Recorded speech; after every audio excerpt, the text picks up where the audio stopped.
Because mandatory mini camps officially wrapped up this week, and so we play a game of how many days until? Well, 25 days from today, training camp opens and veterans will officially report. End of July, 31 days, NFL games will begin again with the Hall of Fame game between the Chargers and the Lions, and then 75 days from today, the NFL opens the season on Thursday with the defending champion Eagles taking on the Cowboys. Guess what we don't have to wait for? Our senior NFL insider, Jeremy Fowler, as he joins us here on SportsCenter. And look, the Dolphins have been trying to trade away their superstar cornerback, Jalen Ramsey, since the beginning of the offseason. What is the latest that you were hearing about Ramsey? Yeah, Shay, did you just say 25 days, by the way? We have like no summer. It's so short. But I didn't mean to spoil the party here, Jeremy. In that meantime, though, the Dolphins are going to try to trade Jalen Ramsey. This is the next domino to drop league-wide. When you talk to other teams, this is the next big move that is anticipated around the NFL. The Dolphins are optimistic that they can work out a deal with Ramsey. Nothing hard and fast development or imminent right now, but they've talked to multiple teams in recent weeks and months. The LA Rams are believed to be still sort of in the mix here. At least that's a team that others have identified as just the perfect fit. You know, they have a need. They're familiar with the player. They've won a Super Bowl with him. So we'll see. But the hang-up still is that big-time money he's got on his contract, $20+ million guaranteed for 2025. Teams have a hard time reconciling how much they're going to have to pay at that contract. And he's not coming off his best year, right? Last year was the first time he missed the Pro Bowl since his rookie season, so something to keep in mind. Earlier this week, Jeremy, you wrote an article on ESPN.com essentially highlighting NFL executives and scouts' favorite moves so far this offseason. So let's run through some of those, and we start in New York with the Jets. Jets are looking like a stable organization right now. A lot of people around the league are praising what the Jets have done. They feel like head coach Aaron Glenn, the new hire, will bring stability. He's going to get the best out of that defense that already is talented. Justin Fields is a good complement to Aaron Glenn because he runs the football, doesn't turn the ball over a lot. And then a big-time sleeper, tight end Mason Taylor in the second round. Some coaches I talked to had him as the second-ranked tight end in the entire draft class.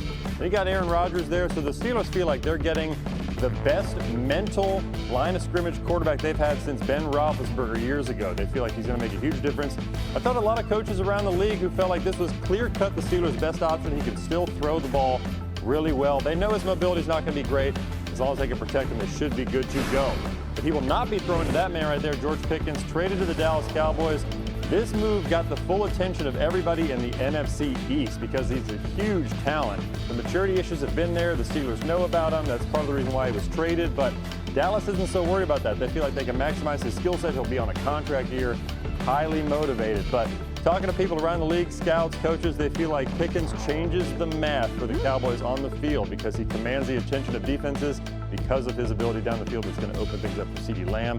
So it's a whole new look right now in Dallas. You mentioned how he's in a contract year. Pickens is entering the final year of his rookie contract, so a little more bang for his buck this year, and you might have to pay him if he plays well, which, you know, Dallas can do. Jeremy, thanks. We found interesting enough that on this day we felt the need to have this conversation. Shedeur Sanders is making headlines for all the wrong reasons. A pair of speeding citations. He was stopped by police on Tuesday for allegedly going 101 miles an hour in a 60-mile-an-hour zone. And we learned yesterday that he had been stopped on June 6th for going 91 in a 65, and he also didn't appear in court for that first citation, and he was fined for that. So let us bring in a football crew that we put together for you this morning here. Mike Tannenbaum, Dominic Foxworth, and Dan Graziano. I will start with you. I know you have been making some phone calls. This is a player we've talked so much about for so many reasons over the last couple of months and beyond that. What were you hearing yesterday? So, I mean, a couple things. One, like, let's not underrate the alleged infraction. People want to say it's not a big deal. It is a big deal. You're driving around greater Cleveland, Ohio at 100 miles an hour. You could literally kill someone, and that's not being dramatic. Henry Ruggs was in the news this week on special release, talking to try and convince people to help them avoid the tragic mistake that he made. Now, that said, you don't want to sit here and be a scold either. He's 23 years old. I have sons that are almost that age. I know for a fact that young men that age do dumb things. Doesn't make them bad people. Doesn't mean he should be cut. Doesn't mean anything like that. If you're the Browns, you're sitting with Shedeur Sanders and you're saying, look, man, you can't do this. When you're out in the community, you represent us, you represent our franchise. Everything you do matters, reflects on us as coaches, as a front office, as your teammates. So that's part of what they're giving him at this point. The question is, of course, does he learn from it going forward? And as it pertains to his standing on the football team and in the NFL, the thing people have to remember, he's a 5th-round pick. Not every 5th-round pick makes the team.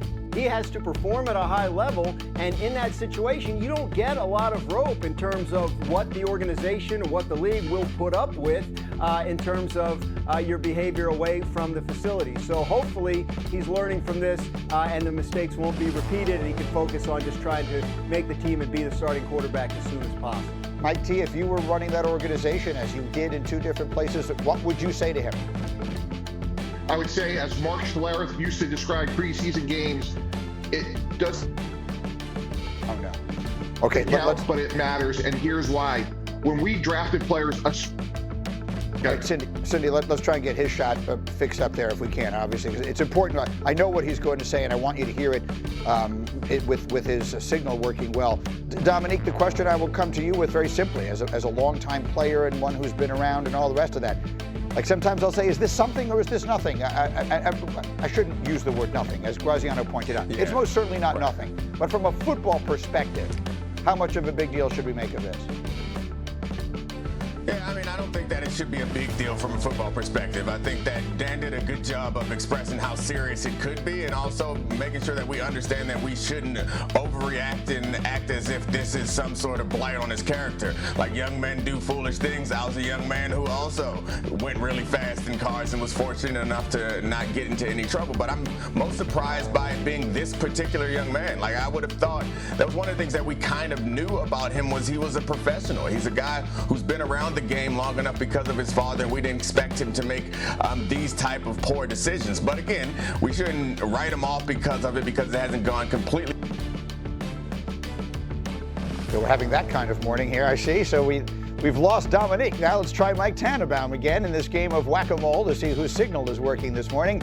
Mike T, we'll try it again. What would you say to him if you were the GM now in Cleveland? I would say, look, when we bring him in, as the head coach or the quarterback, you're the most important employee of a $6 billion enterprise, and how you handle things on and off the field matter. And Mark Schlereth used to say, Greeny, preseason games, they don't count, but they matter, and how you comport yourself off the field matters.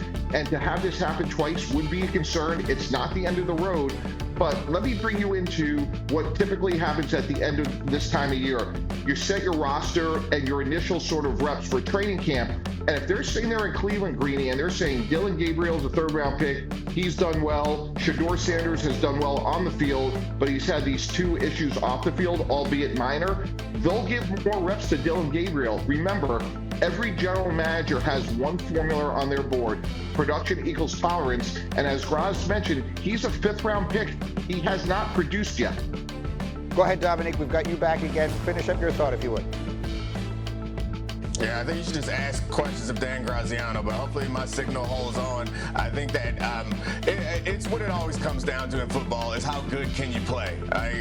Shedeur, we're hearing about practice things. We don't know how good he actually is going to be. If he plays really well, then obviously they're going to keep him. They'll deal with these relatively minor infractions as long as he's able to produce. And I'm really shocked that this is the particular player that is having the issue, because we always thought of him as a guy who's been around the game and a very professional guy who's going to make these decisions and has dealt with this type of spotlight since he was on reality shows as a teenager. So I'm a little surprised by it, and I think that it's probably not going to be a huge issue for him.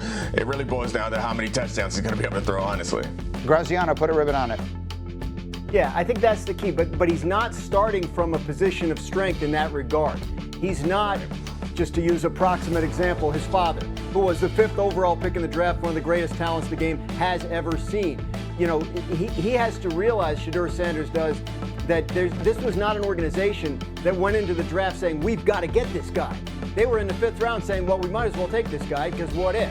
So that puts you in a very different position in terms of how the team feels about you and how the team feels about, you know, incidents like this and stuff that goes on off the field. So there's not as much margin for error for Shedeur Sanders as there would have been if he had been, you know, the pick that we thought he was going to be, 1st round, high 2nd round. Hello, chào mừng các bạn đã quay trở lại với kênh của mình.